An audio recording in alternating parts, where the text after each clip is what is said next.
जल से, एक बिल्व पत्र से, एक ककोड़ा धाक और धतूर का फल, इतने से ही वो प्रसन्न हो जाते हैं। बड़े औधर दानी हैं, बड़े आशुतोष हैं।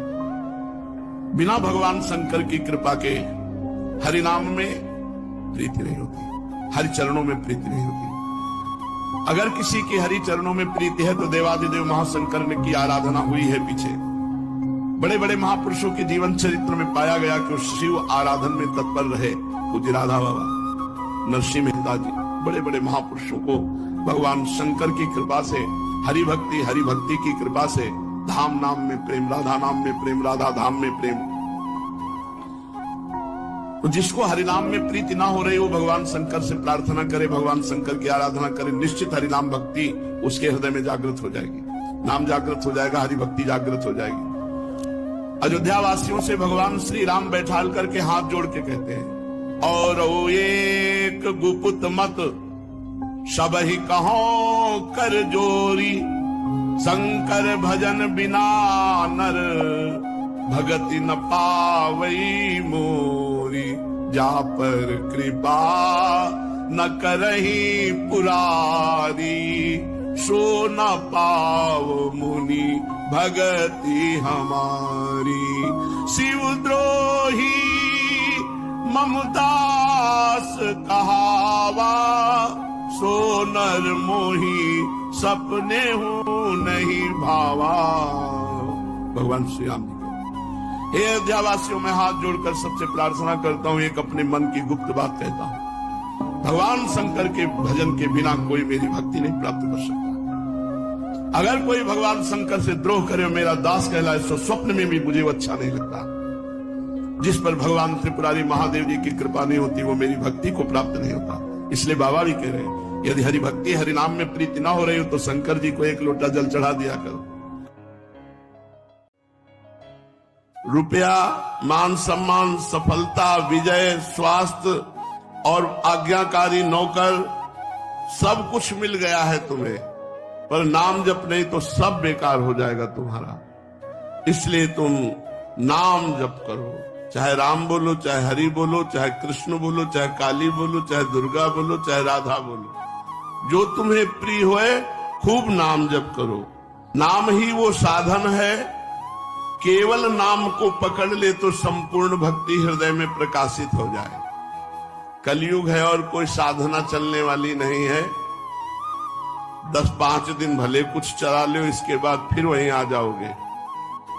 अगर आपको उन्नति प्राप्त करनी, अध्यात्म उन्नति, तो नाम को पकड़ लो। जो गुरु प्रदत्त नाम है, बार बार नाम जप करो, उसी से सब हो जाएगा। नाम ही वो होती है। सिर्फ नाम लेने से कलि पीड़ित जीवों को मुक्ति मिल जाती है। केवल इसी कारणवश सभी लोग कलयुग को सर्वश्रेष्ठ मानते हैं कि जो बड़ी बड़ी साधनाओं से पदवी प्राप्त नहीं होती, कलयुग में केवल नाम जप से प्राप्त हो जाती है।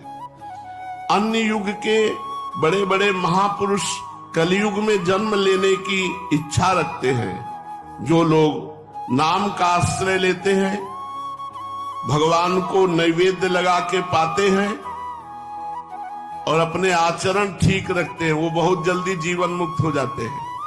समझिए, जो लोग नाम जप करते हैं, भगवान को भोग लगा के ही प्रसाद पाते हैं, इतने से ही उनके आचरण तो पवित्र हो ही जाएंगे, क्योंकि आहार पवित्र और नाम जप है, बोले निश्चित भगवत प्राप्ति हो जाएगी। सीतारामदास जी महाराज कह रहे, बिना भगवान को भोग लगाए कुछ खाओ मती। शुद्ध सात्विक आहार, भगवद अर्पित आहार और नाम जप, इसी से हो जाएगा। दो बातें, शुद्ध सात्विक भगवद अर्पित आहार और नाम जप, इससे आचरण भी पवित्र हो जाएंगे। क्योंकि जब आहार पवित्र है और नाम जप से बुद्धि पवित्र है तो सब पवित्र हो जाता है।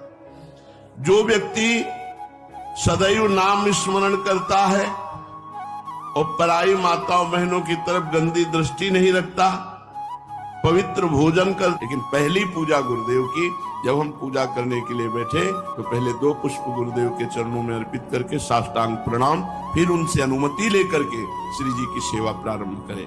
यदि पहले गुरु को प्रणाम और वंदना और पुष्प अर्पित नहीं किए तो गुरु पूजाम बिना देवी इष्ट पूजाम करोति यः मंत्रस्य तस्य तेजांसी हरते भैरव स्वयं।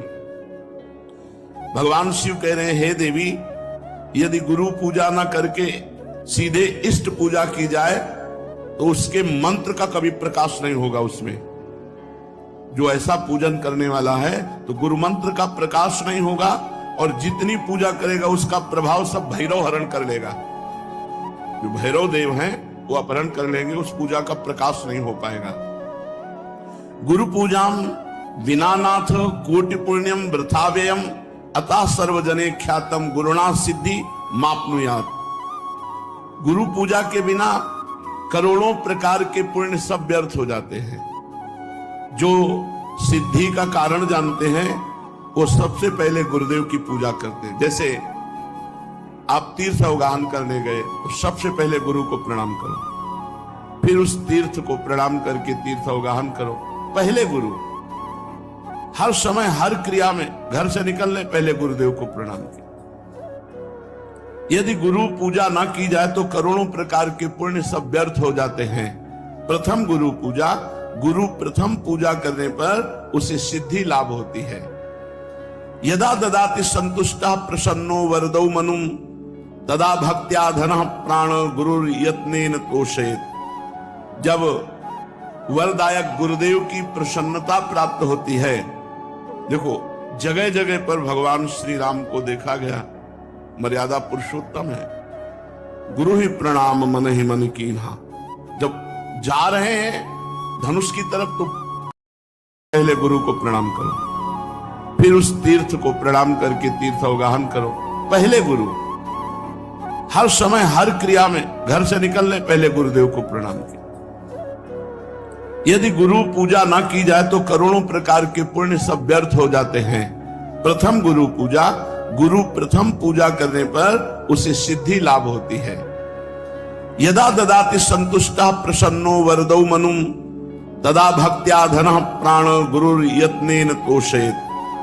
जब वरदायक गुरुदेव की प्रसन्नता प्राप्त होती है, देखो जगह जगह पर भगवान श्री राम को देखा गया, मर्यादा पुरुषोत्तम है। गुरु ही प्रणाम मन ही मन कीन्हा।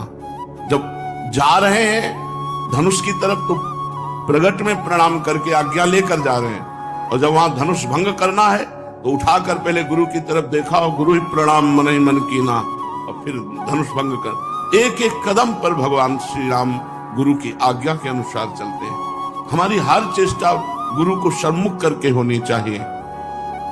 जो अपने गुरुदेव को प्रसन्न कर लेता है, संतुष्ट कर लेता है, उसके गुरुदेव सर्व सिद्धि कारण प्राण बन जाते हैं। गुरुदेव प्राण हो गए, अब कौन सी सिद्धि बकाया रह गई।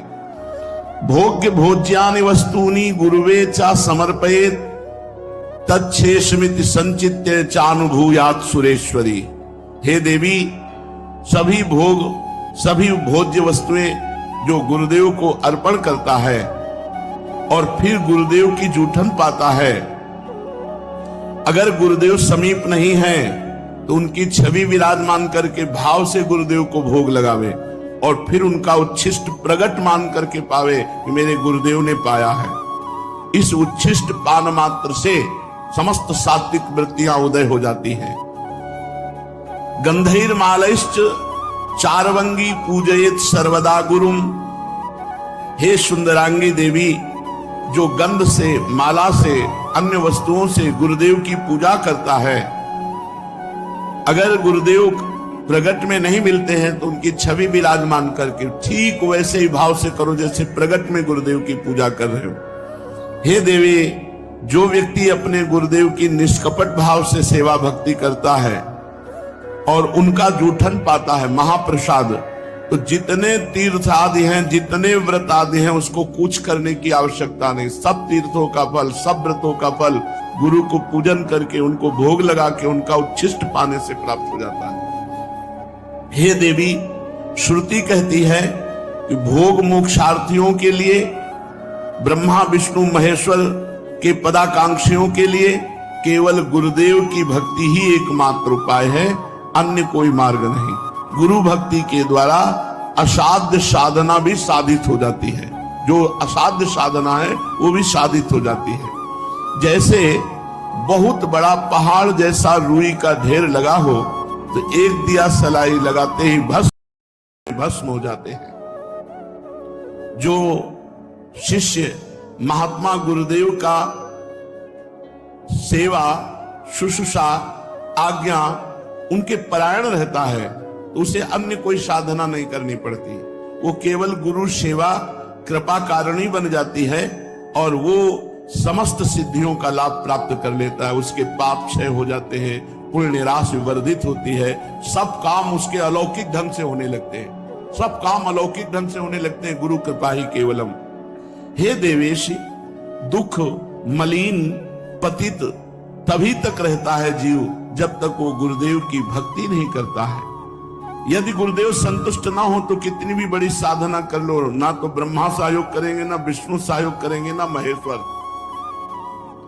तभी सेवक जी ने कहा, गुरु सेवा तज करे जे बान, यह है अधर्म यह है सब हानि, कानि न रसिकन में रहे, गुरु गोविंद न भेद कराए, संतत सकल सुनो चित लाए, श्री हरिवंश प्रताप जस। गुरुदेव जिस पर संतुष्ट हो जाते हैं तो तीनों देव उस पर संतुष्ट हो जाते हैं, ब्रह्मा विष्णु महादेव। और संपूर्ण मुनि योगी सब संतुष्ट होकर उस पर अनुग्रह करते हैं जिस पर गुरुदेव प्रसन्न होते हैं। समस्त क्रियाओं की सिद्धि का मूल है गुरु प्रसन्नता। अतएव बुद्धिमान पुरुष को चाहिए कि सर्वप्रथम अपने गुरुदेव को प्रसन्न कर ले। बाबा एक एक सेवा का आप जब वर्णन करते हैं तो सुनकर के एक अपार आनंद हमारे हृदय में हो रहा है, एक नवीन उत्साह प्रकट हो रहा है। साथ ही मैं अच्छी तरह से समझ गया हूं कि गुरु सेवा करने से मुझ सरीखे श्रद्धा भक्तिहीन प्राणी को भी परम पद मिल जाएगा। हाँ, तवा दारतिम भय शोको लोभ मोह भ्रमादया यावन नायाति शरणम श्रीम गुरुम भक्तवत्सलम। तभी तक पीड़ा भय शोक रोग लोभ मोह भ्रम ये साधना में विक्षेप डालते रहते हैं जब तक भक्तवत्सल श्री सद्गुरुदेव भगवान की शरण नहीं ग्रहण की जाती। अधिक क्या कहूं, यदि गुरुदेव संतुष्ट हो जाएं और कह दें कि जा तो मुक्त हो गया तो इस बात को भगवान भी नहीं काट सकते। बस ये बात तो कह रहे भगवान भी उस बात को नहीं काट सकते। यदि गुरु कह दे कि जा तो मुक्त हो गया, बस मान लेना चाहिए मैं तो मुक्त हो गया, मेरे गुरुदेव ने कह दिया। जैसे कभी कभी आनंद में उमगन में होते हैं और कह देते तू चिंता मत करना, जब हमने भार ले लिया तो तुम्हें क्या चिंता करना, बस निश्चिंत हो जाना चाहिए। कि जब गुरुदेव ने कह दिया कि हमने भार ले लिया तो जब उन्होंने ले लिया, और जीव देहाभिमानी है, वो इसे विनोद समझ लेता है, इसे व्यर्थ बात को समझ लेता है। ये भला ऐसे इनके कह देने से मुक्त हो जाएंगे क्या?